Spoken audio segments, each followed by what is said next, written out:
বৈষম্য বিরোধী ছাত্র আন্দোলন চট্টগ্রাম মহানগর কমিটির মুখপাত্র ফাতেমা খানম লিজা গতকাল শনিবার থেকেই যার মাদক সেবন ও অনিয়ন্ত্রিত জীবনযাপনের ছবি ভিডিওতে তোলপাড় মিডিয়া পাড়া। যেসবের জেরে মুখপাত্রের পদ থেকে লিজাকে অব্যাহতি দিয়েছে মহানগর, তবে এসবের বিপরীতে গিয়ে ছড়িয়ে পড়া ছবি ভিডিও ভিত্তিহীন দাবি করে বৈছা মহানগরের আহ্বায়ক আরিফ মঈনুদ্দিন ও সদস্য সচিব নিজামুদ্দিনকে রবিবার আইনি নোটিশ পাঠিয়েছে লিজা। কেন্দ্রের সিদ্ধান্ত ছাড়া এ বহিষ্কারাদেশ মানছেন না তিনি। আমি একজন মুখপাত্র, সো আমার সাইনিং পাওয়ার আছে।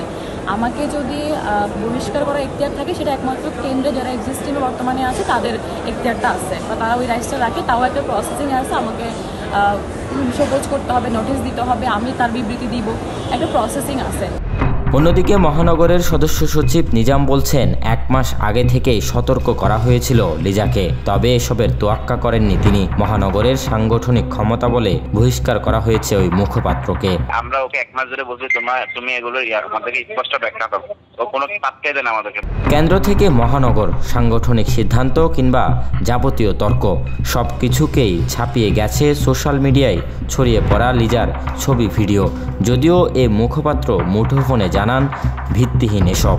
এগুলো হচ্ছে সম্পূর্ণ ভিত্তিহীন, এবং এটা যে আমি বা হচ্ছে যে আমার, এটা এখন পর্যন্ত কেউ কোনো প্রমাণাদি করতে পারে নাই। এখানে সম্পূর্ণ ব্যক্তিগত একটা ইস্যু। বিপরীতে এসবকে মিথ্যা বলার কোনো সুযোগ নেই বলছেন সদস্য সচিব। এর প্ল্যান কেমনে হয় ভাই? এগুলো তো আমাদের আগে তো এগুলো মিডিয়াতে আসছে না। মহানগরের মুখপাত্রের পাশাপাশি চাঁদাবাজি করতে গিয়ে থানায় আটক হওয়া যুগ্ম সদস্য সচিব আবুল বাছির নাইম ও সংগঠক শাহরিয়ার শিকদারকেও একই দিনে দল থেকে বহিষ্কার করেছে বৈষম্য বিরোধী ছাত্র আন্দোলন চট্টগ্রাম মহানগর। Robin Dasgupta, news now 24, Chittagong.